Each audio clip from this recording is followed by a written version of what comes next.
From our studio at the corner of 8th and Walton in Bentonville, Arkansas, welcome to Saturday Morning Meeting, where we cover Walmart, Sam's Club, and the consumer product companies that are represented on their racks and shelves throughout the country and around the world. I'm Andy Shook, filling in for Derek Ridenauer, and our focus is on the insights, trends, and best practices that will help you as a supplier manage and grow your business with the world's largest retailer. On today's show, we'll have a chance to talk to Al Scheuermann from Welch's about how he was able to build a productive relationship between his supplier team and Walmart. And we'll also discuss today's headlines with Ross Cully of the Harvest Group. That's all coming up. Now, let's get started with your retail headlines. This week, Walmart announced it will offer benefits to domestic partners. Walmart said it had been working to better define domestic partner, and the Supreme Court's decision helped prompt its move. Partners of Walmart employees can be of the same or opposite sex, and they can be married or unmarried, as long as they've been living together in an ongoing exclusive relationship for at least 12 months, and they intend to stay that way. USA Today reports this week, Walmart brought together retailers and nearly 1,500 suppliers and government officials for a two-day U.S. manufacturing summit in Orlando. Its purpose? To try to figure out how to bring more manufacturing jobs to the United States. This, of course, underscores Walmart's commitment to buy an additional $50 billion in U.S.-made products over the next decade. This summit could boost Walmart's image and silence attacks by labor-backed groups who have often criticized it as a job destroyer rather than a job creator. Walmart India has halted its expansion plans for the area, according to MarketWatch. It hasn't added a wholesale or so-called cash and carry shop to its 20-store portfolio since late October. It opened its first such location in 2009 in a joint venture with New Delhi-based Bharti Enterprises. At the same time, Walmart said it will continue to invest in India with its cash and carry business, its supply chain infrastructure, and its direct farm and supplier development programs that both serve customers and also make important social and environmental contributions to the country. CNBC says analysts are worried that the 2013 holiday season may be a slow one for retailers. Those analysts say many consumers are taking advantage of still low interest rates, purchasing cars and houses, but at the same time they are holding back on shirts, dresses, and shoes. They figure that doesn't bode well for retailers in this run-up to the Christmas season. Meanwhile, the Motley Fool believes a tough economy could be golden for off-price retailers. It could give those retailers a chance to further build up a loyal following. The Economist Intelligence Unit believes that the U.S. GDP growth will be the slowest since 2010, coming in at 1.6% for the full year, compared to 2.8% in 2012, 1.8% in 2011, and 2.5% in 2010. And finally, several store openings were in the news this week. Walmart Canada opened a supercenter in New Brunswick. Silicon Valley will be getting 2 new Walmart neighborhood markets. They will be breaking ground in San Jose in October. And right here in downtown Bentonville, a new neighborhood market opened its doors for the first time. Please stay tuned. When we come back, we'll welcome Ross Cully. We'll be right back. Today's show has been sponsored in part by 8th and Walton, the premier destination for Walmart supplier education. Since 2006, 8th and Walton's By Suppliers, for Suppliers approach to education and services has helped thousands of supplier teams grow their business with Walmart. Visit 8thandwalton.com to learn more.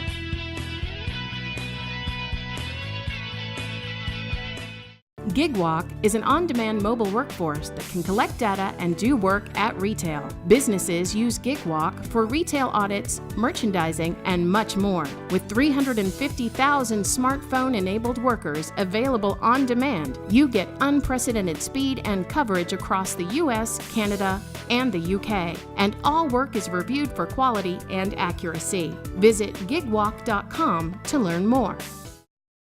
Welcome back to Saturday Morning Meeting. We're joined this morning by Ross Cully, who's going to help us with the headlines this morning. Ross, a lot of economic news came out this week. CNBC reported that families aren't buying, or they're not going to buy as many shirts, dresses, and shoes. I'm not really sure what they're going to wear at Christmas time this year. Motley Fool reported that GDP growth is the slowest rate since 2010. What's your read on what is all this data really telling us about the U.S. economy? Yeah, definitely. I think the macroeconomic factors are very tricky right now. But the way that I would describe the U.S. consumer right now is in critical but stable condition. I think the long-term prognosis is good, but things are not improving right now. A couple other data points that came out this week that I'll share with you.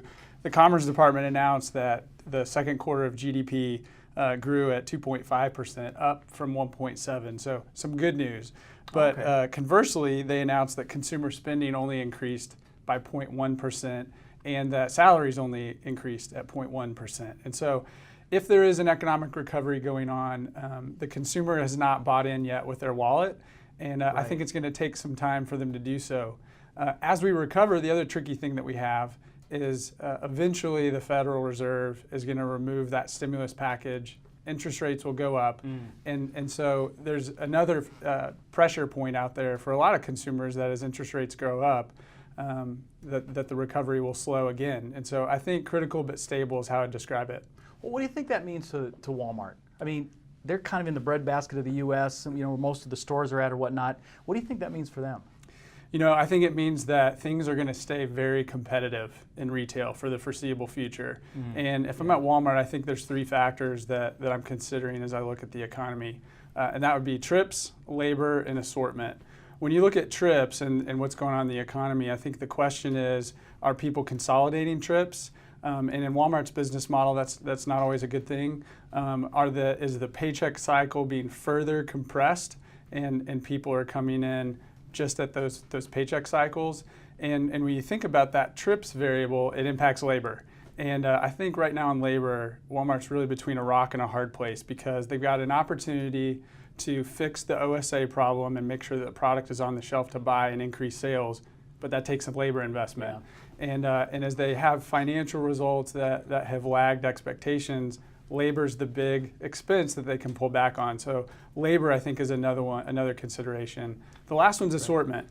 When you think about the economy, do I focus on large sizes as people consolidate trips to make sure I capture them before they get out of the market or go to a competitor?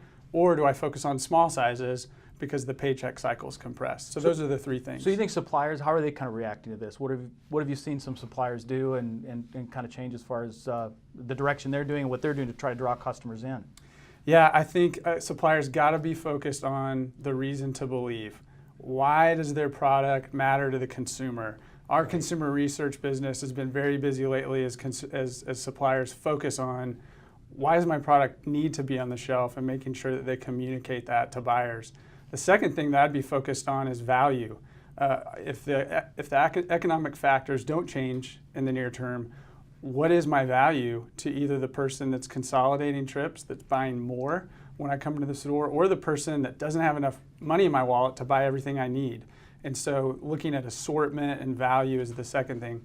The last thing is team. I think that there's a gap right now among suppliers that their team on the ground may not be positioned to navigate some of these macroeconomic waters. And so looking at the people that's managing their business and making sure that they're aware of all of these economic factors and that they're in a place to drive strategy to win in them.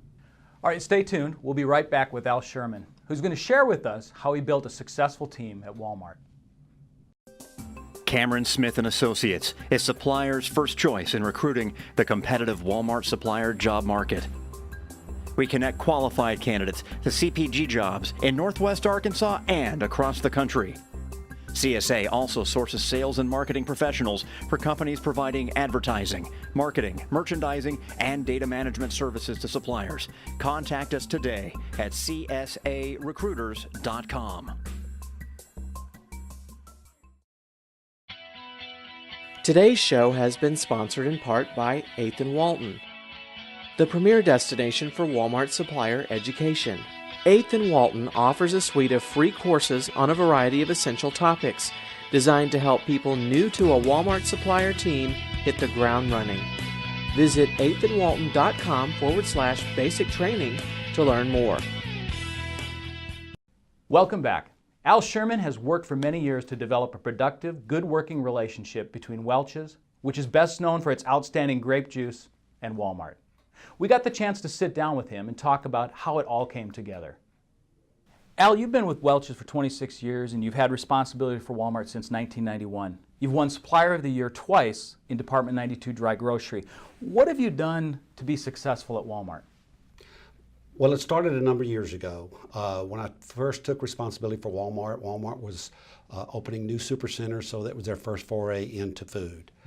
A lot of food suppliers were not ready to go with EDLP. Our company aligned with Walmart. We started EDLP early.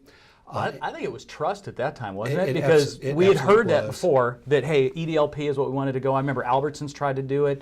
There were some other grocery retailers that tried to do it, but Walmart kind of brought it in a different way. And I think, you know, as a supplier, you started seeing, hey, these guys are for real. They're really going to do this. And the problem was, if we give you EDLP, a lot of those funds were based on display activity, Right. feature activity, and were we going to get that out of Walmart?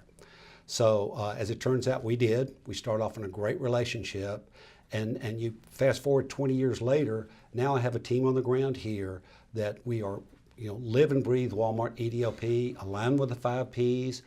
We set very robust joint business plans, and we integrate our team with everybody within Walmart.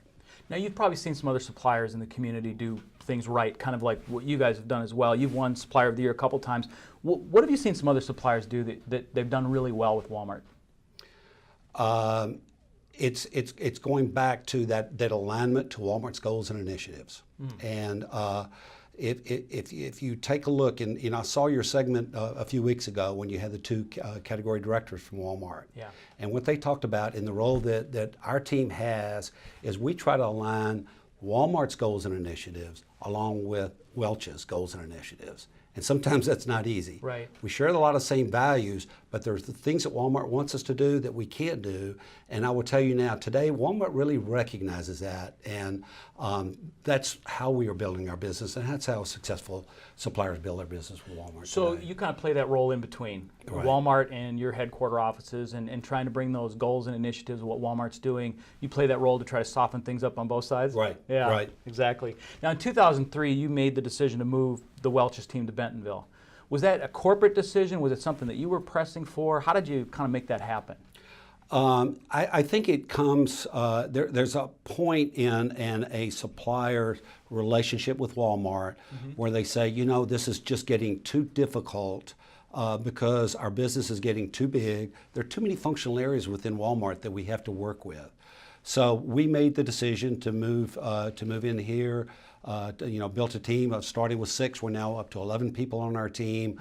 Okay. What that does for us, Andy, is it gives us great face time with not only the merchants, but with replenishment, with planning.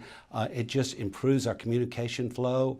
Also, when you're in this market, you're a part of the culture. You really Right. understand the Walmart culture. You're around those people every day. So I would just tell you, it would be very difficult for our company to not be here in town and really working with Walmart in that way. At what point do you think a new supplier, a supplier that's been calling on Walmart for a while, they built their business up to a certain point, when do you make that decision? You know, and to bring a team to Bentonville? That's really a hard one. It really is up to that supplier.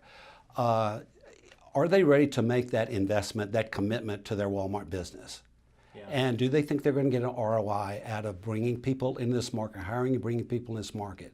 So that really is an individual company, you know, depending on the level of business they're doing with them and the investment they're willing to make. You know, I've heard other team leaders kind of say this, that, you know, when they were trying to make the call from their headquarter offices, flying out here and doing that type of thing, there was too much time spent at corporate, working on corporate things, and not enough time spent on their Walmart business. And once they moved out here, they were able to really kind of focus in on what they wanted to do with Walmart and really help build and grow that business in a positive way. Now, you said you built a team here. What kind of a team do you have? I mean, who are the people that kind of surround and help out at Walmart? What kind of roles? Well, it's a multifunctional team. Okay. Of course, we have our team leads that actually make the account calls. Right. We have a business development manager that's kind of a hybrid role. They develop shopper insights to share with Walmart, in-store shopper marketing, kind of that marketing role. Sure. We have a replenishment person that we wouldn't be able to work with Walmart if we didn't have that best-in-class replenisher. We are also a category advisor for Walmart on the shelf-stable juice category. So we have a number of people that work closely with the buyer in developing that modular and driving category volume. Great. So you're really surrounding your especially the people who are making the account calls with all of the different facets that they need to make their business successful, don't you? Exactly. Yeah. Yeah. All right. Here's a question. All right. What have you seen suppliers do that was probably not the best thing to do when working with Walmart? I think the biggest mistake that suppliers make when they come in here is they come in with their own agenda, with what their company wants to accomplish with Walmart, and they don't really understand Walmart. They don't get it. They don't get the EDLP. They don't get the alignment. Now, when we bring new suppliers in, sometimes what we'll do is we'll bring them over to the 8th and Walton or the 5 and Dime. Yep. And kind of go through the history of Walmart or whatnot. Do you kind of do that with some of your new people when they come in? Absolutely. Yeah. And we'll even bring our corporate people through there so that they kind of understand the culture, understand what our team lives with every day. Yeah, that's great. All right, Walmart has struggled with getting traffic into the stores over this last year. What do you think suppliers should be doing to try to drive traffic into the stores, try to get people into these Walmart stores? Well, I'll tell you, there's a lot of smart people over on 8th Street and home office trying to figure out how to get that traffic up. So I can give you my perspective. And again, you're asking what suppliers can do. Sure. Just to keep going back to doing what Walmart's asking us to do, and that's to align with what they want to accomplish. The Walmart that I grew up, the early days of Walmart, it was unbelievable, the price separation between Walmart and their competitors. Mm-hmm. So when that customer walked in the store, they may not want that large store shopping experience, but they couldn't afford not to shop there. Right. They just couldn't afford not to shop there. So I know Walmart is still EDLP. It's become kind of a hybrid EDLP. You're seeing more rollbacks now. You're seeing more value-added things, in-store shopper marketing things in the store. In the early days, if you mentioned anything but putting money into the cost of goods, you were drummed out. So I think it's got to start there. And I know last March they started with this great, or I guess it was March a year ago, started with this program, and I think they did a great job of getting in the store with a customer and say to them, okay, you shopped at they were running? Yeah, the commercials. So you shopped at your store. Give me your here's what it is here. Look at the money you saved. Yeah. So I think that hit hard. I think it got their traffic up. I think traffic's down again, although baskets are still up. So when we do get people in the stores, they are buying more. They are buying more, yeah. But the key is getting traffic in there. So again, it goes to the price. I think Walmart needs to work on more wow items, some innovations that you can't find in any other store. That used to a treasure hunt kind of thing. That used to be a lot of fun to go into Walmart and see that. And I remember the early days of walking in the store, and this is a Sam Walton thing, where you walk in the store and you see this huge display, and you've got this great price on it, and you say, you know what? They beat that supplier down. They got a great price, and they had to buy a lot of it, and I'm gonna buy some of that stuff. So, just some of my ideas. Yeah. What would you suggest to suppliers that are just starting out? Suppliers that are just coming to Walmart, they've been working with, or some suppliers maybe have been working with Walmart for some time right now to make their business more successful. What do you think a new supplier can do?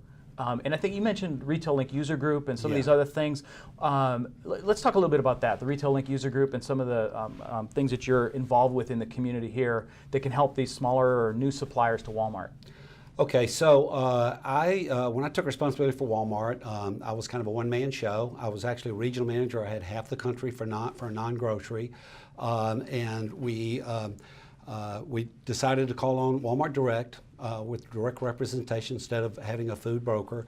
I had not called on an account in 10 years. I'd managed people that did that, but so I was back on the firing line again, and. What I learned was that Walmart expectations are very high from their suppliers. So you really need someone at a higher level understanding everything that's going on at Walmart. In other words, the account manager or maybe you're just relying on a broker to handle the business for you or whatever. You really need at upper levels to really understand what's going on.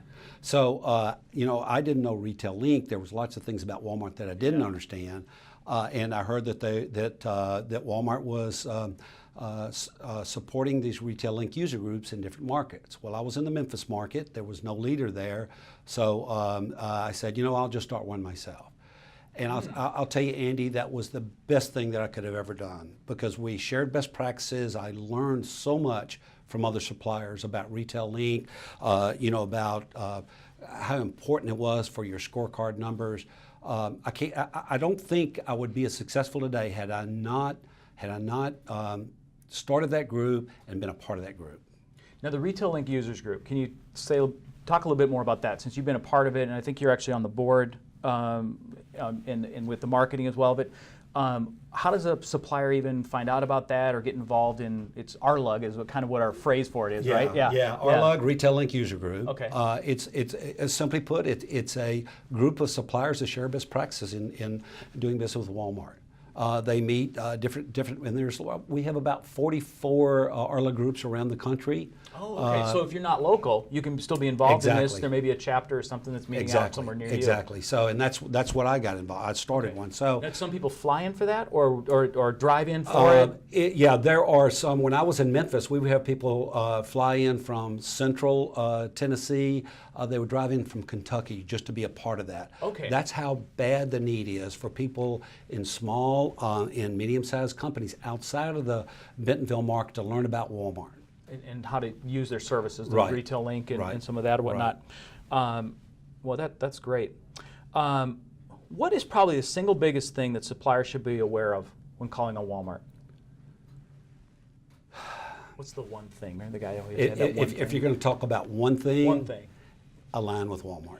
Align. Okay. Just and you align mentioned that, with and Walmart. I know I keep going back to that. You keep coming back, but that's okay. That's so a good important theme. to align. So with how do you Walmart. learn how to align with Walmart? I mean, you've got a small supplier that's probably not going to be meeting with a DMM or a GMM or anybody up in those top levels. So they're meeting with a buyer maybe once a year, twice a year for modular, and how do they figure out how to align with Walmart? What are Walmart's agendas and in what direction they're going? They may or may not get that from a buyer. So really, they're kind of out there winging it and trying to figure out, what do I do? How do I align with Walmart? I don't even know what their alignment is. Where can they get that information? Well, that's one of the things we do with RLUG groups. Okay. I work with ISD. We have 2 conferences a year where we bring the leaders in. We share the information that's going on. We're talking about Walmart initiatives. We even get a peek under the tent about what's going on at ISD, what's the next new fun thing going on in Retail Link. And we constantly feed so they have content in their meeting and talk about Walmart initiatives and what's going on within Walmart. Well, in the quarterly earnings reports, you can look at what online. You can, I believe you can go into Retail Link online. You can and see Duncan McNaughton has a blog in there and some other things, so you can kind of get a feel for where Walmart's going and what's happening. But also, really being in this community helps a lot because if you're in the community, it's really great. If you're outside of the community, at least if you can get invited to the Walmart Supplier Summit, Walmart shares all its goals and objectives for the year. And they usually publish that somewhere too, don't they? I believe they do in walmartstores.com, or usually somewhere there you're going to find a place where you can see what happened at that summit meeting. Yes, and kind of what the tone was. And I remember a couple of years ago when Duncan McNaughton came out and it was like, we're back, and it was like, hey, we need you guys, we need your support, and companies had to figure out how to align with that, and now they've got this big initiative with the U.S. businesses made in the USA. Right. What does that look like for suppliers? Obviously, as a food supplier, it's usually pretty much made here anyway, so you don't have to worry about that. Right. But you start looking what these initiatives are, and you try to figure out how do I kind of come together with that. Great. Well, Matt Pfeiffer from 8th and Walton is a guest contributor next month in the Arkansas Business Journal. Now, he's going to be discussing making Walmart better, and he stated that Walmart will never be any better than the collective performance of their supplier teams. What do you think about that? How's Walmart doing collaborating with the suppliers now? That is so Walmart. That is so Sam Walton, because that was Sam Walton. The more you can share with your associates, the better we're going to be collectively. So it started in the early days of Walmart. There were some periods there where Walmart really got away from that. They had their own agenda. They got away from the customer. They got away from the supplier. But that's what Duncan did. When Duncan came feels back, like he's bringing it back. Absolutely, he brought that back. He says, "Okay, suppliers, man, come have coffee with me. We're going to talk about the issues. If you've got tough questions, get those tough questions out." And they were great sessions to have. And the funny thing, he started off. He said, I'm new here, and I got my assistant says, "Okay, I want to line up all my suppliers over the year and have enough meetings so I can get to all of them." I didn't realize it would take me 10 years to do that. 10 years. So he has to be selective, but there are a number of ways to find out what goes on in those meetings for suppliers, especially in this marketplace. Yeah, yeah. So innovation drives the grocery aisle's growth, yet about 70 to 80% of new items fail within the first few years.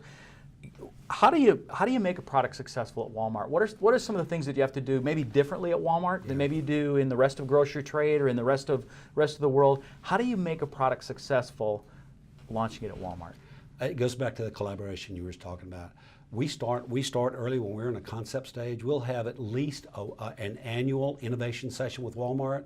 We'll either bring Walmart up to our home office, or we'll bring our folks down here, our innovation team, our marketing team, our insights team, and we'll talk about some of the items that we're looking at and why we think that there's a white space out there for those items. We'll get Walmart's perspective on that, and it could be anywhere from your label or to the ingredients. So we go through a long period of time getting consumer insights. What does the customer think about that? It's a great process we go through. By the time we're ready for that product, we align with Walmart on launch, and that's a collaborative launch. It's based on where that product should go in the modular, how Walmart's going to support that in terms of feature that aligns with our consumer. Right, and it's really that collaborative effort between the buyer and between Walmart and your team, marketing, all of the different things to give that product as the best chance that it possibly can have. Yes. All right, one last question for you. Who is your favorite buyer or DMM that you've worked with over the years at Walmart or Sam's Club? Now, if you don't want to give us a name, that's fine, but what made that person stand out? What did they do differently from maybe other buyers that you've worked with in DMMs? It's funny for me to call him my favorite buyer. It's kind of difficult because it was early in my career with Walmart, calling on Walmart. He was a very tough buyer. He really made me understand that I had to know my business in and out. Wow. Every call that I had, it was a squirm in the seat because I wasn't sure I had the answers. But what he did was he aligned our companies together. He said, I want to get up to your headquarters, and I want to talk to your folks, and I'm going to bring my boss. So the two of them came up. They met with our president of our company. We brought our leadership team in. We brought all of our marketing team in, and they said, okay, what are you guys working on for innovation? What are you doing for that? What if we ran your product at this price? How much will we have to buy, and how can we drive those sales? So it made a lot of our people, we didn't exactly have that trust relationship. Sure. But when the buyer and his boss come up and they make commitments, go back, and it really started a great relationship between our company and with Walmart. And I'll just tell you, that was the buyer that put us in for Supplier of the Year 2 years later, and we actually got that award. So, wow. Yeah. Well, that sounds great. Well, thank you so much for coming in. And Al, we really appreciate you doing this. Okay, you bet. Thank you. All right. We'd like to thank Al once again for joining us, and we would also like to thank you. If you have any questions or comments about our show, please email them to us at saturday@8thandwalton.com. Until then, we hope you have a great week. Please join us next Saturday morning.